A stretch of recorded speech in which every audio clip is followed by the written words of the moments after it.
Bakit? Magbabago ba yung ugali niya kung Christmas o hindi? Hindi naman magbabago. So, and in the same vein, magbabago ba yung ugali ko kung Christmas o hindi? Hindi. So kung ayaw ko siya batiin kahapon na hindi Christmas, ayaw ko siya batiin ngayon na Pasko. Eh ganun kasi ako na tao. Ayaw ko batiin ng mga ayaw ko batiin. Hello mga kabibig! Welcome back sa ating bagong YouTube channel. Ito ang pinakamaingay ng YouTuber sa balat ng YouTube. Ako si Kabibig, maglabag-labag na tayo with evidence. Ako po, ano naman itong pinasabog ni Maharlika na meron daw isang mahalagang ebidensya. Si VP Sara? Or sino ba na pwedeng gamitin para ma-impeach si BBM? Kaya pala biglang nag-twist and turn ang mga desisyon ni BBM na gusto nang makipagbati kay VP Sara sa mga Duterte kasi baka nalaman ni BBM na ito ang pwedeng maging katapusan ng kanyang political career. Sirang-sira pa siya. Posibleng may kaso siya. Kaya nakipagbati para mapigilan si VP Sara at mga ibang mga tauhan o sino ba ang may dala ng ebidensya. Ang tanong, ano ba itong ebidensyang ito? Kasi marami nang sanabing, may ebidensya kami na ganito, pati si Miss Cathy Binag, may mga USB. Pero ang mga tao parang, nasaan na ba yung USB? Nasaan na ba yung mga ebidensya? Yung polvoronic video, pinagtatawanan lang ni Claire Castro. Paulit-ulit nang daw ang tanong ni Eden, hindi ba daw naguguluhan si Eden, hindi ba daw natatired si Eden na palaging nagka-question tungkol sa polvoronic video, nasabi naman nila is fake. Pero ngayon, itong dalang-dalang ebidensya, of course, baka ito na talaga mga kabibig, ang posibleng magluklok kay PBBM sa isang dihamak goodbye political career. So panoorin natin si Maharlika mga kabibig kung ano ba ang kanyang ibig sabihin. Marami ang nagtanong, ano ba yan Maharlika? Baka paek-ek mo naman yan. Baka sabihin mo na drama na ito. Sabi na isang netizen, kaya pala gusto makipagbati si BBM. Uy, wag kami. Nasa huli na ang pagsisisi BBM. So ito ang video mga kabibig, pinag-uusap-usapan niyo ng mga netizen. Grabe ito si Maharlika, ang dami pala itong dalang ebidensya. So ito kabibig, manood tayo ha. Wait for our share ko sa inyo. Pero depende talaga sa inyo kung maniniwala ba kayo kay Maharlika or hindi. Kailangan open your senses. Dapat alamin mo ang katotohanan. Okay, let's listen to this. Antayin nyo, may darating sa inyo na ebidensya. Pwede nyong magamit sa impeachment. Ebidensya na pwedeng magamit sa impeachment. Libangan. Libangan. Okay, fresh na fresh. Fresh na ebidensya. Hala. Ikaw bangag. Bangag. Kaya ka ganyan, natatakot ka o baka natunugan mo. Hala. Okay? Parating na ang recording. Recording na naman kabibig ha. Sabi ni Maharlika, may recording daw. Nako, ano bang recording na ito? Alam nyo mga kababayan, hindi na muna natin ngayon i-mention. Mayroon, maliban sa mga ginawa mo, ninyo ng pamilya mo, nag-tridor ka sa bayan. Hala, ano kaya ito? Yung in-expose ni Atty. Glenn Chong na merong foreign intervention, may pandaraya si Satanas. Yung in-expose ko nung nandun ako May 9, nag-live ako na may mga foreigner doon noong May 9 election of 2022. At ang hawak kong ebidensya na hindi pa natin pwede nga pakita ngayon, eto ang maglulubog sa'yo. Hala, ano kaya ang hawak ni Maharlika na ebidensya, no? Nako. Sabi ng iba, baka ito ang rason kung bakit si BBM biglang bumait. Tapos biglang pinare-resign ang kanyang kabinete. Jutang Jenis ka. Maraming 1, 2, 3, 4, 5, 6. Ilan ba yan? Ilan? Okay, dito sa ebidensya na ito. Hala. Mananagot kayo lahat sa bayan Aboy na ko. ikaw Marcos ay nakikipagsabwatan ka Si Lisa Tanas kasama sa picture na hawak ko. Oh, Pati ang picture. pamilya mong bangag. Okay, wala pa na si Sandro. Ayun si Tampalusos na. So kaya ngayon, mga kababayan, pwedeng natunugan na nila ito. So ngayon, si Bangag, kunyari magkaisa, magbati-bati na. Bati-bati. Tapos kang gumawa ng high crime. 10 na mga judging mong alipores ang iyong mga gabinete na dyan kasama na yan, no? Si Torre, si Uling Torre, si Lacanilaw, si Bonjing na, sana kunin na rin ang lupa yung inayupak na yan, yung sa kapatid niya, si John Vic, at si Marvel at marami pang iba, harap-harapang kinidnap nyo ang Pangulong Duterte. Naku. Tapos ngayon, magbati-bati na lang. Malaki. Bakit po niya, mga kababayan, sinasabi yan? Kasi nga, nakikita nyo nga, mga palangga, na talagang ang mga tao ay galit na sa mga bangag nito. Oh. Kaya ganito niya ngayon, pabiktim, kunyari buot-buutan, ay mabait na ako, magkaisa na lang tayo, chuchu-chuchu. Yan po ang mga taktika ng mga sindikato na kayang magpanggap na magbait-baitan at anytime pwede kayong gurgurin, pwede kayong dunggulin o kung ano pang mga kaletsyahan o kasamaan ang pwedeng gawin sa inyo. So yun kabibig ha, yun ang shinare ni Maharlika. May ebidensya daw. Naku, ano naman tong ebidensya na ito? Ay naku mga kabibig, so maghintay-hintay tayo. Sabi dito, baka natunugan daw ni BBM kaya biglang bumait. Ito naman ang explanation ni ni Claire Castro kung bakit biglang bumait. Mabait naman si BBM, sabi ng loyalista. Bakit daw biglang nag-twist and turn ang mga pangyayari sa gobyerno ni BBM ngayon? So ito ang explanation ni Claire Castro. Naku, ito ay laban kay Claire Castro at Maharlika. Ito ang bibig, makinig tayo ha. Nabanggit sa statement na it's something that has got to do with the election results. Ano po ba yung resulta ng election na mukhang hindi yata natuwa ang Pangulo at nag-trigger ng ganitong call for resignation? Aminado ang Pangulo na kulang.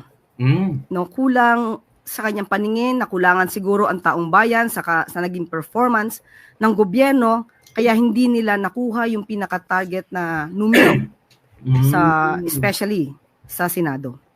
Pero kahit ano pa man yan, kung ano man maging resulta, ganito pa rin dapat ang gawin ng ating Pangulo, mas mapabilis pa rin ang performance ng administrasyon. Yun din po talaga ang nais ng ating Pangulo. Referring to 12-0 po yung number na sinasabi niyo, target. Mas maganda kung 11-0. Yeah, mas maganda po. So hanggang kailan po kaya yung magiging action ng Pangulo? Kailan po namin malalaman yung magiging resulta ng inyong review sa performance? Kailan malalaman sino po yung re-remain at sino po yung aalisin na sa cabinet? Kung mapapansin niyo po sa bawat salita ng Pangulo, ang gusto niya ay mabilisan.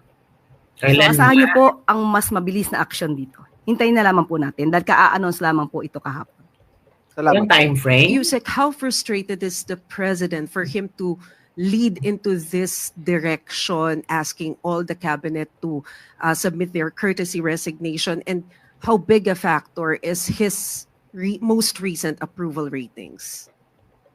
Approval ratings, ang recent, medyo mataas naman. So nakita naman natin na mataas pa rin ang tiwala ng taong bayan sa Pangulo. At hindi naman po kasi maganda rin sa parte ng Pangulo na isahin niya. Claire, inuubo na lang ako sa iyo. Di ba ang rason na gusto niyang pa-resignahin yung mga tag-kabinete dahil after ng election? Di ba naramdaman ni BBM na nakulangan ang mga tao?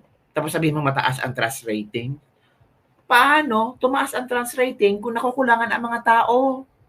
Dahil hindi nag-coincide yung mga sagot mo, Day. Parang hello. Ngayon po lang sinabi na naramdam ni Pangulong Bongbong Marcos na nakukulangan ang mga tao based sa resulta ng eleksyon. So based sa resulta ng eleksyon, mababa ang tiwala ng mga tao. Pero bakit sinabi mo mataas ang trust rating? Oh my godness. Naku po, ano ba naman to si Claire Castro?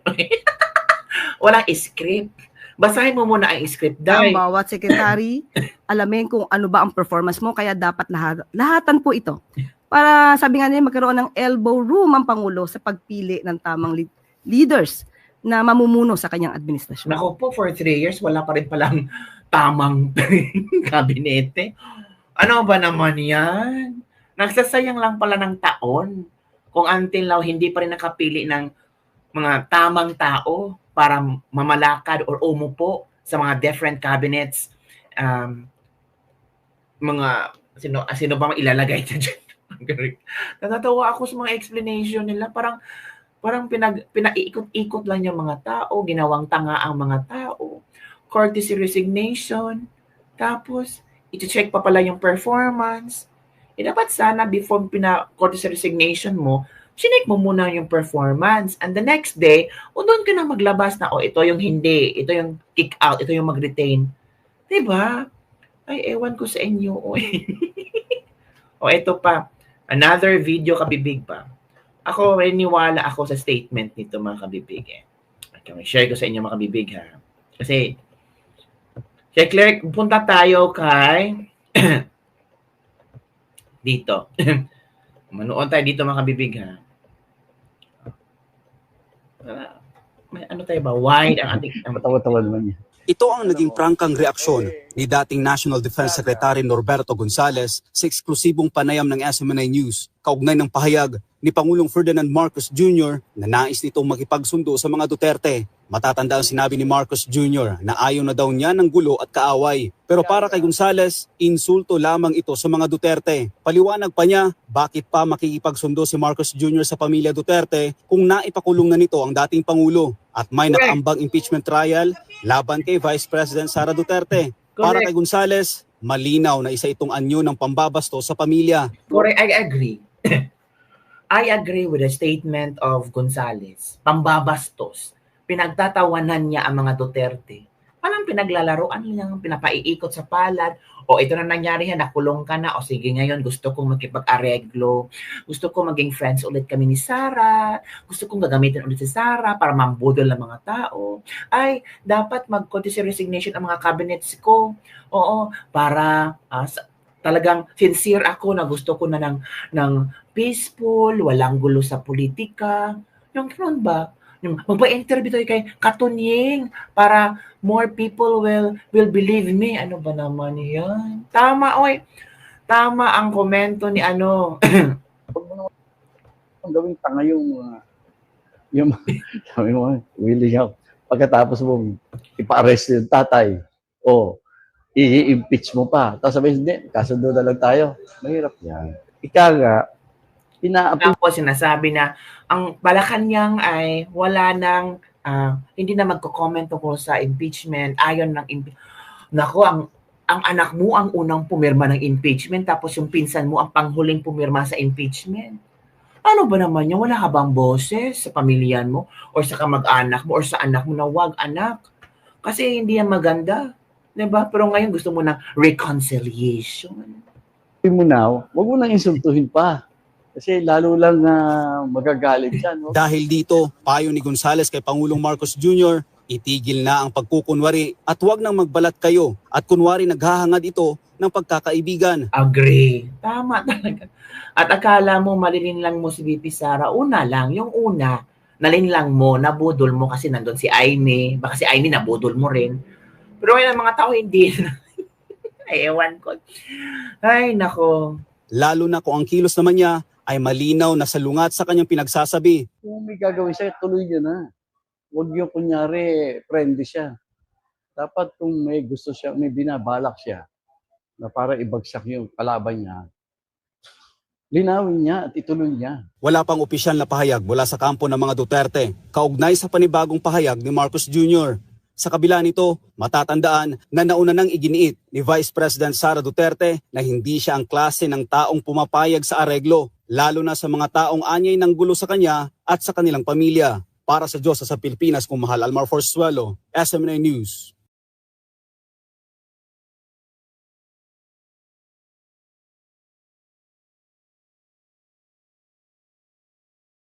Kung nakikita ng mga Bisaya ba na itong taong ito hindi sincero, bakit ko pa magpapa-reconcile? Para ano? Para maglalaro ulit? Naku, ewan mo kabibig. Oy, so yun kabibig ang ating latest lebak-lebak for today. Ano kaya ang ebidensyang hawak ni VP Sara ba or ni Maharlika? Kung may hawak si Maharlika na ebidensya, posibleng na-forward na niya ni VP Sara.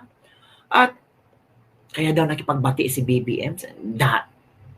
Kasi takot. Nako. Yun nakabibig ang ating latest lebak-lebak for today. Don't forget to like, subscribe, and share this video. Bye everyone. See you next time.